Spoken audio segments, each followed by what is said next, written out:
Right, logic gates, we've already done them. So I'll not be drawing the truth tables. I'll only list them. We have our AND gate, we have our OR gate, we have our NOT gate, we have NOR gate, we have NAND gate, we have exclusive OR gate, and we have exclusive NOR gate. I think these are what we covered. So I will not go far.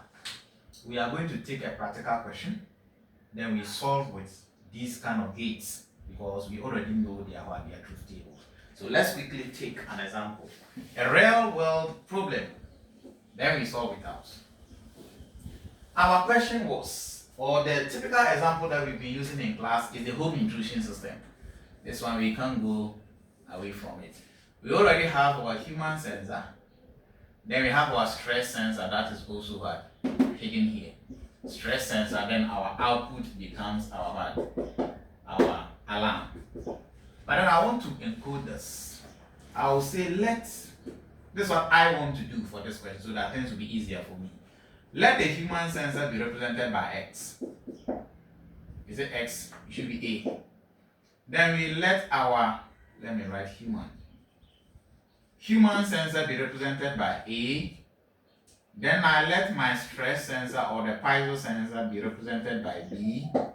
Then the alarm or the output, let me represent that one by what? Y. So let's do the encoding of the truth table. So with the truth table, I have A, B, and Y. H, S, and A are gone.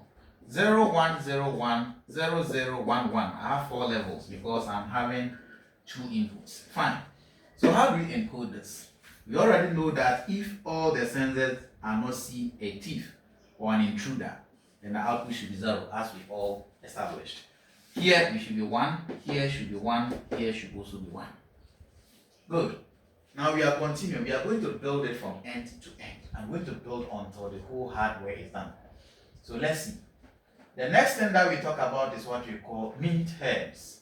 We can use max terms and we can use min terms, but for the basic thing that I taught you, we were dealing with only min terms.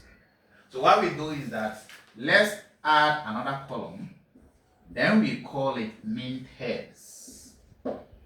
Min terms are just labels. So I call this one M0, M1, M2, M3. Remember, in IT, we come from 0. We don't come from 1. So at the end of the day, I'm going to put some things together. What are they? We call something Boolean equation. How do I get a Boolean equation from a truth table? And that is exactly what we are going to talk about. We have our Y to be equal to what? Some combinations of our min terms. So M N, or let me put MN here, telling you that we have some number of what? MN values that we are going to put in there. So let's see. Which min terms am I going to consider? Look straight away into this column where the outputs are. Wherever we are having an answer of 0, we will not include the min term over there. But where we are having an answer of 1, we include the min term. So we have our Y to be equal to, what are the min terms that I'm including? I'm including M1, M2, M3. M1 plus M2 plus M3. Good. This is the step that we've reached. Now, how do I convert them to what? The inputs. So watch here. M1 corresponds to some 2 guys, which is A having a value of 0 and B having a value of 1. So what I do is that I'm going to write the value of A and B, or the variables A and B together over here to be represented by M1. But you know A is having a value of 0, so we put a bar on the A. So our Y will be equal to what? AB. But for this AB, since the value of A is 0, we put a bar on top of it. As simple as that. Plus, let's go to our M2. M2 is what? Also AB, but the value of B is 0. The value of A is 1. So definitely we are going to put a bar on top of the what? AB. Simple. Then the last thing is that we write our AB, but we don't put a bar on any of them because none of them is having a what? A value of 0. So we have all these three put together that way. Simple. So this is our what? Our Boolean equation. But somebody will say that, how do we now convert this Boolean equation into a what? A combinational circuit, because we are dealing with an electronic circuit. So this one is going to be converted to an electronic circuit. So let's do that quickly.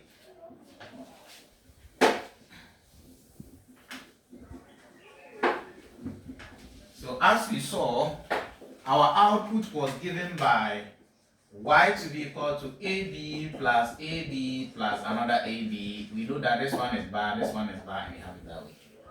So what we are going to do is that we need some signals. A signal called A, another signal called B. But because we have A bar and A, it tells you that this A over here was split into two. Part of it will go through a NOT gate.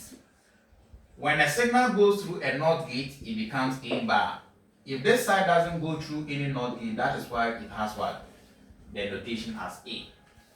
Same thing happens to our B side.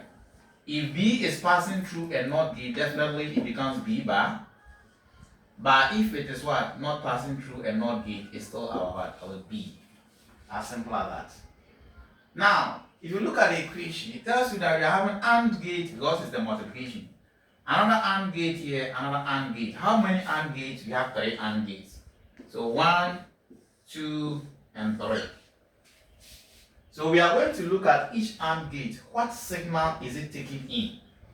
So let's watch this. The first one is A bar B. So let me trace and look for my A bar.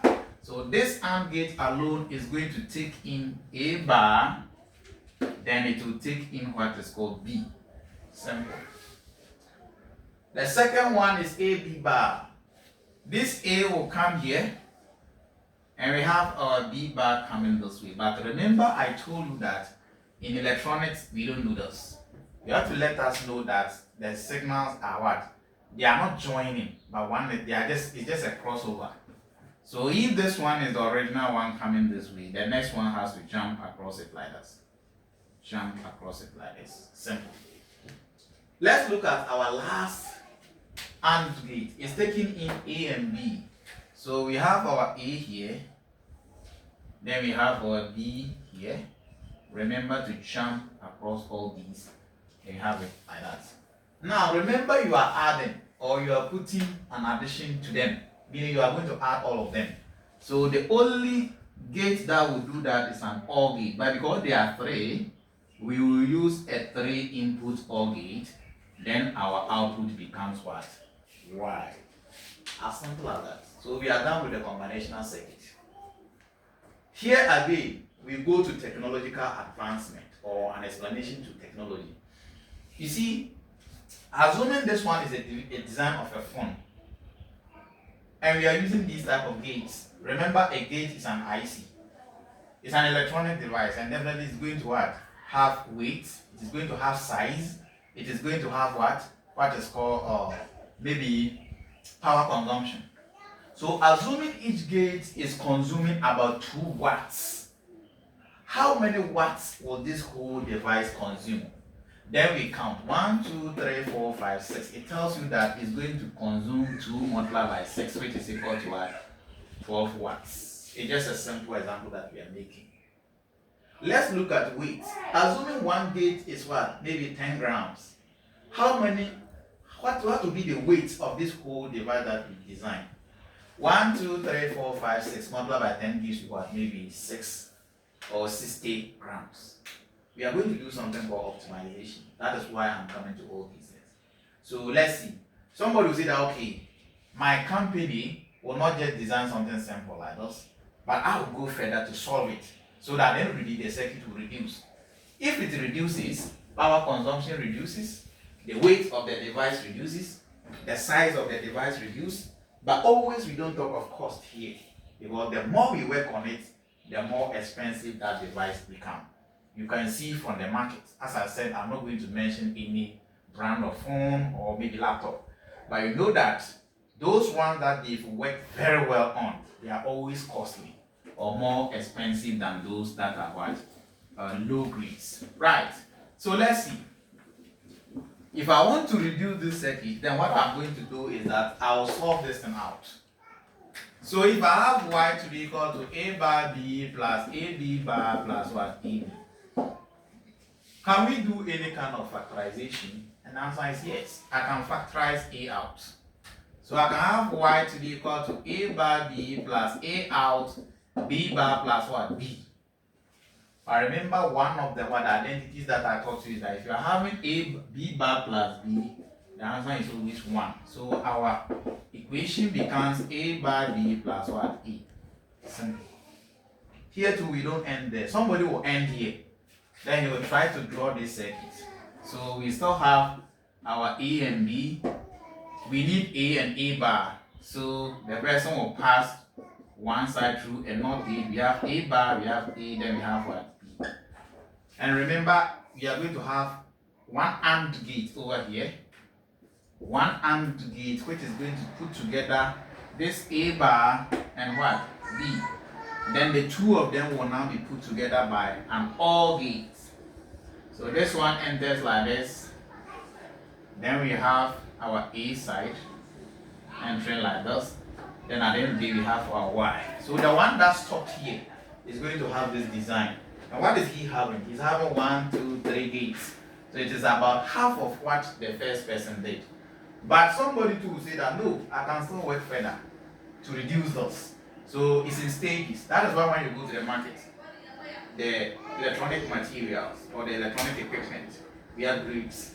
Fine. So this person will say that there's another identity, it's a distributive identity, which says that immediately I have A adding to something that is having the image of A multiplied to it, the image of A over here becomes insignificant. So that is why the whole thing becomes A plus what? B. So this whole thing reduces to, we have A, we have B, we have only an OR gate putting them together, then we have those, or Y. But then if you were clever enough, you will know that the table that we generated, let me revisit the table and show you something. We have A, we have B, we have Y. 0, 1, 0, 1, 0, 0, 1, 1. We are having 0, 1, 1, 1. Every clever person will tell you that this table represents an OR gate table. But we intentionally went and passed through a long way so that I will use it to prove my point. So when you look at this, it's just an OR gate table. So if you are clever enough, you should just know that an OR gate, OR logic gate is what you're going to use to implement that. But let's see, I told you that there are advantages to this. Immediately I'm able to work it down to reduce it to this or that. Some of the advantages are: 1, I can reduce what is called weights. Don't forget. Number 2, I can reduce what is called size. Then I can reduce what? Speed. Or I'll increase the speed because you have few components to deal with. Then we have what is called the side. We have the side, we have the weight and whatever. Okay, so you can go with the rest. We have a lot of things that you can watch. You can optimize. As simple as that. So that is it. I think, let me see if we can add something. And the answer is no. I think I'll leave you to go and what? Continue reading your notes. Or you go through this video, then you have a good life. I wish you all the best. God bless you.